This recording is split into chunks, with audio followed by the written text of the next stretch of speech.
Welcome everyone back again to another episode here, MaximBag24. I'm your host Will, and you might be wondering, hey Will, what's that empty space behind you? Well, that's where my NES box games are kept, and I want to show you guys my NES Boxed Collection. Now there's maybe less than 20, about 18 or 19 box games.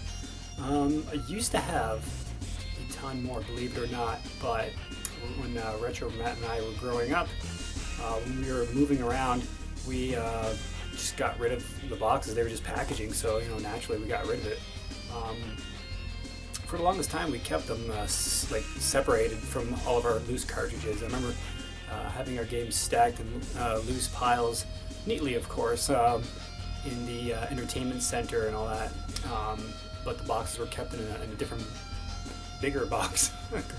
Boxes and boxes. But anyways, guys. So I just wanted to show off some of my NES boxes, I guess. So let's get going. First one up. This is one I purchased, I believe, somewhere in the States.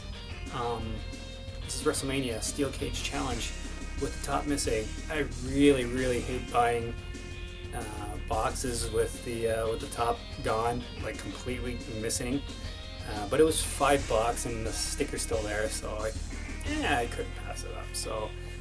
Decent game, not as good as WrestleMania Challenge. That was probably the best WWF game on the NES. Up next we have Worm, Journey to the Center of the Earth by Asmic. A neat little platformer, not a lot of people talk about it. What else can I say about this game? I didn't pay much for it. I got this off a Kijiji ad here, and I didn't pay too much for it. The game was okay, it's not bad. So yeah, Worm, that's pretty cool. Next up a game I can't believe I haven't finished this game, but that is Super Spy Hunter, brought to us by Sunsoft.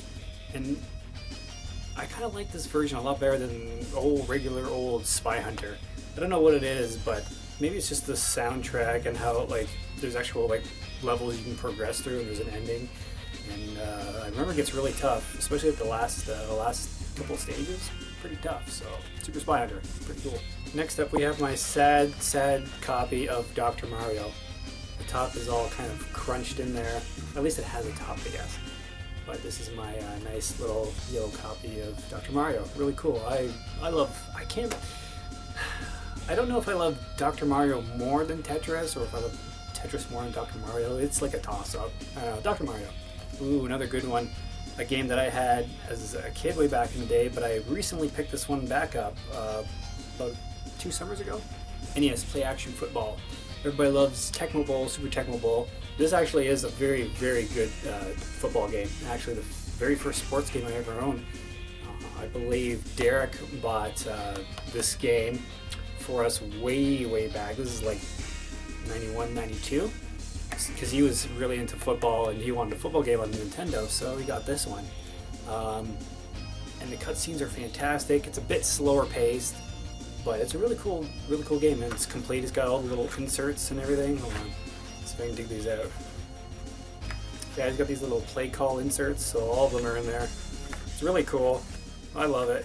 Play Action Football. Next up, a game I picked up actually quite a few years back, but that's Nintendo World Cup Soccer. Technos goodness, I love it. Soccer, I don't mind soccer. Soccer on NES, really good. Probably the best soccer game on the Nintendo. I really like this one. 4 players. I don't know, it's got that Techno soundtrack which I love, so yeah. Nintendo World Cup. A game that was always rented at the corner store where we used to live way back in the day. Never got a chance to play it as a kid.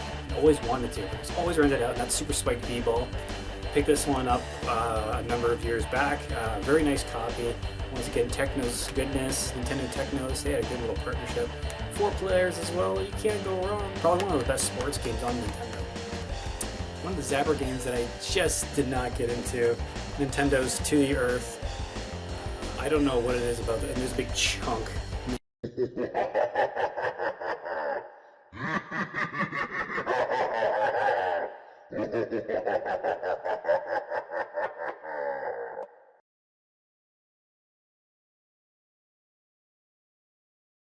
Out of this thing. I didn't pay a lot for it, maybe like $2 or $3. I don't know what it is with To the Earth. It's just too quick for me. I don't know. It's really, really fast.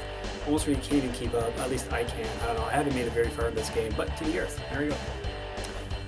Here's my infamous copy of Final Fantasy. I paid $2 for. I mentioned that quite a few times actually in previous videos, but it's got all the maps, the instruction booklet, everything. It's in very nice condition. It's got the maps and everything. Got everything in here. It's awesome. $2 is just laying out in the grass in this garage sale, and I was like, hey, how much? She's like, oh, give me an offer. $2?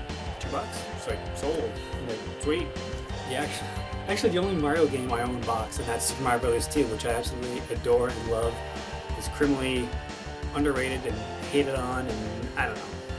I really enjoy it. I enjoy it for what it is. It's definitely a different take on the Mario series. Maybe that's why I like it so much. So Super Mario Bros. 2, very nice condition too. Oh, now we get into some Capcom games. Here we go. A game that I actually haven't fully sunk time into. That's Willow.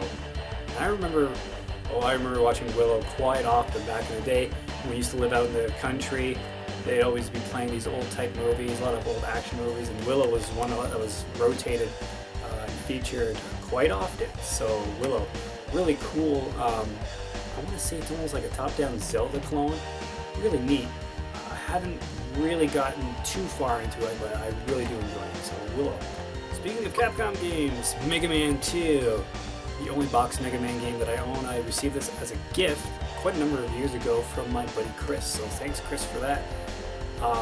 Not in the best condition, but I really like it. It's Mega Man 2. It's probably my favorite Mega Man on the NES.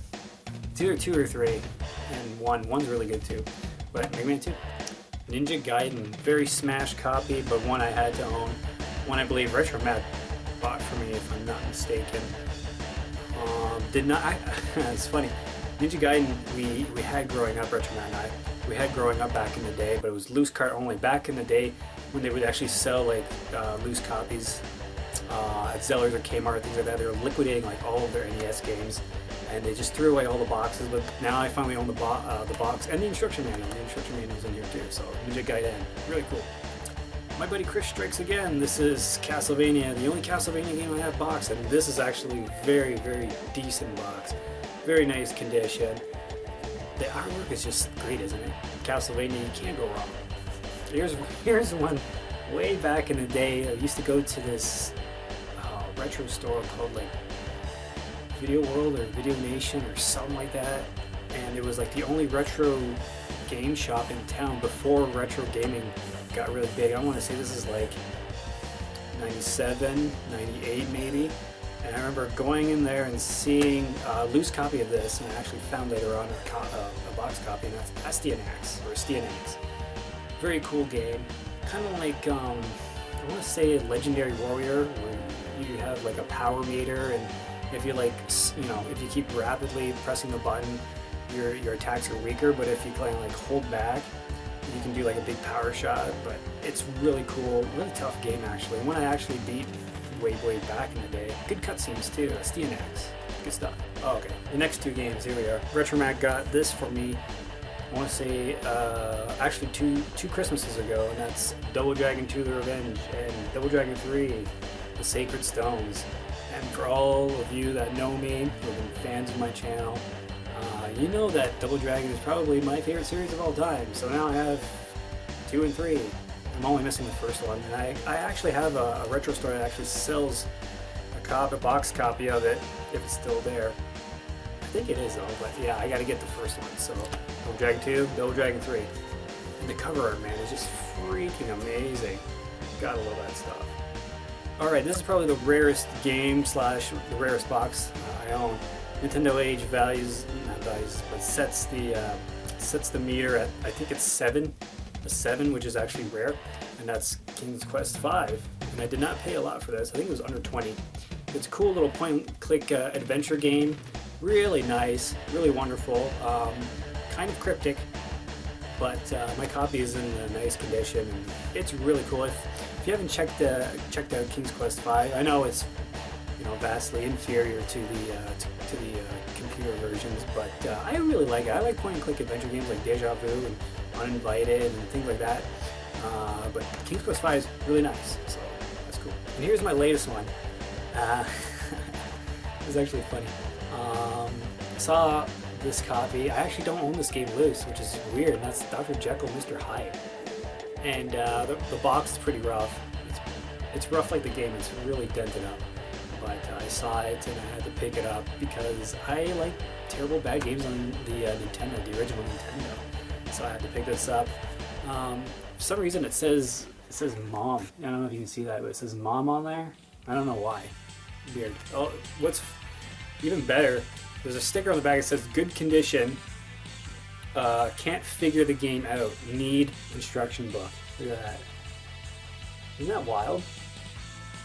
Yeah, it's a cryptic as shit game, but it's a lot of fun when you kind of understand it. Well, I have fun with it, but you probably may not. So yeah, that's my boxed collection. So guys, I hope you enjoyed another video in the vault.